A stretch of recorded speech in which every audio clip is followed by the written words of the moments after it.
The bottom line is, you have always got to put the interests of your candidates first. It is not you that is disrupting your career, changing your personal life. You're on a career path and you're suggesting they deviate from that in some cases. The bottom line is, it is not about you, it is about them. And the more clear you are that you appreciate that, the more they're going to trust you when it's time to give them advice. And when you have an offer on the table, that's what you're doing, is you are making a suggestion as to whether they should accept that offer or not. Understanding why is that important to them. Boy, that's one of the rookie mistakes, I think. We take things at face value. We assume, for example, that a clearly superior opportunity means a promotion, means more money. Don't assume that. Find out whether they are looking for additional challenges. Haven't you talked to somebody who is just, they're at the pillar of their career. They're the best. What's next for them? What keeps them excited and motivated? What makes them get up in the morning? Are they bored? I flat out ask people sometimes, I hate to be rude, but aren't you kind of bored with being the best? Haven't you been there, done that?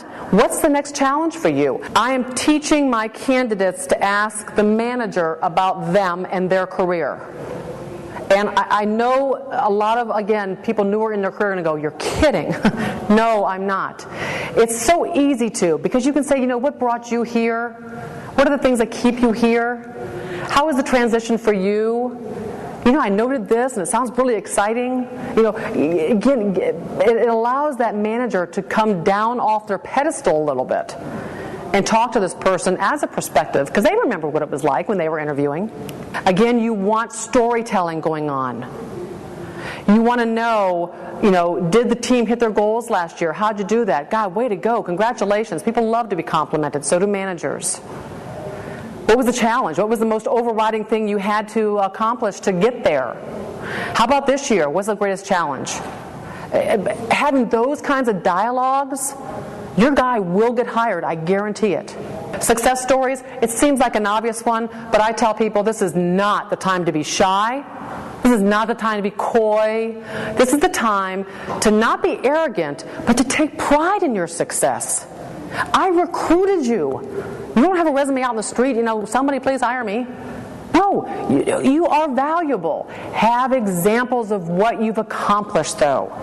Know your numbers, know your rankings, know why somebody should hire you. Here's what I tell a candidate. I want two things when you walk out of that door from an interview. I want you to have accomplished two things. One, I want you to walk out with a gut feel.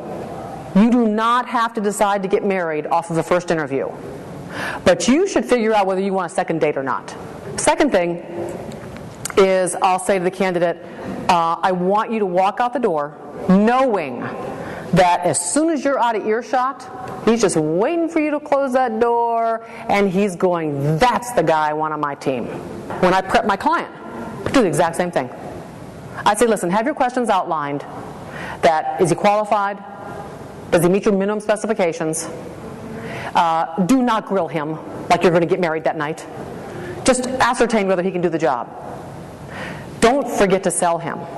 He is not, and I remind them every single time, he is not looking for a job. So don't ask him why you're sitting here looking for a job. He's not. And third, you need to impress the hell out of him. He's got options, he's looking at other things, and if he isn't today, he will be tomorrow. I always extend the offer. Always, always, always, always, always. And again, I can repeat, I'll tell you how I position it. Again, some of you do this 1,000 times a day, but as if we could do it 1,000 times a day, right? I tell my client, the reason I want to extend the offer is the candidate and I have gotten very close over the last several weeks. They're very comfortable with me. If you extend the offer, they're going to want to maintain their positive demeanor with you, their positive, everything with you, and they're not going to want to come across anything other than perfect with you. With me, they're going to be honest. They're going to want to go, ooh, what about this, what about that? They're going to go back and forth. I want them to do that. Because I'm not going to let you extend an offer unless I know the offer is going to get accepted. So don't send out an offer letter, email, don't let HR send it out to them. Don't do that. Because number one, the odds of it getting accepted is far diminished. And two, I want you to extend an offer that's going to get accepted. So I'm going to tell you right up front, here are the terms that he's going to want. And if you can't meet them, I'll tell you exactly whether I think it's going to get accepted or not. Why would you extend an offer that I just told you is not going to get accepted? You think I don't know what I'm doing? So you have to earn that respect sometimes. That's really the whole point of this presentation, is asking questions that allow you to spend time with people you can make money and with clients you can help and make money. If you can't, it's a waste of time.